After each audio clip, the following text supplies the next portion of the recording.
السلام علیکم دوستو، آج ہم آپ کو بتائیں گے دیندار شکار نہ کر سکا اور دنیا دار کو خوب شکار ہوا۔ حضرت عطا خراسانی رحمۃ اللہ علیہ سے منقول ہے، اللہ تعالیٰ کے ایک نبی کا ساحل دریا سے گزر ہوا۔ وہاں انہوں نے دیکھا ایک شخص مچھلیوں کا شکار کر رہا ہے۔ اس نے اللہ تعالیٰ کا نام لے کر دریا میں جال ڈالا مگر کوئی مچھلی نہ پھنسی۔ پھر انہیں نبی کا گزر ایک دوسرے شخص کے پاس سے ہوا جو مچھلیوں کا شکار کر رہا تھا۔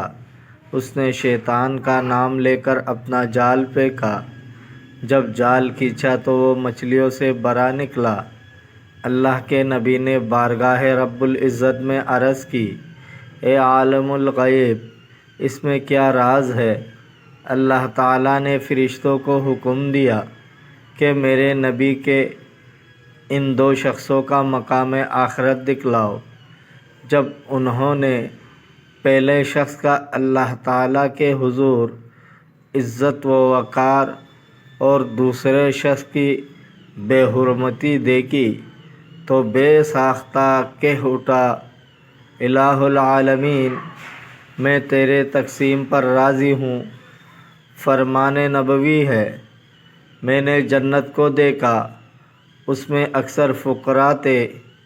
میں نے جہنم کو دیکھا، اس میں اکثر مالدار اور عورتیں تھیں۔ ایک روایت میں ہے کہ حضور صلی اللہ علیہ وسلم نے دریافت کیا، مالدار کہاں ہیں؟ تو مجھے بتلایا گیا، انہیں مالداری نے گرفتار کر رکھا ہے۔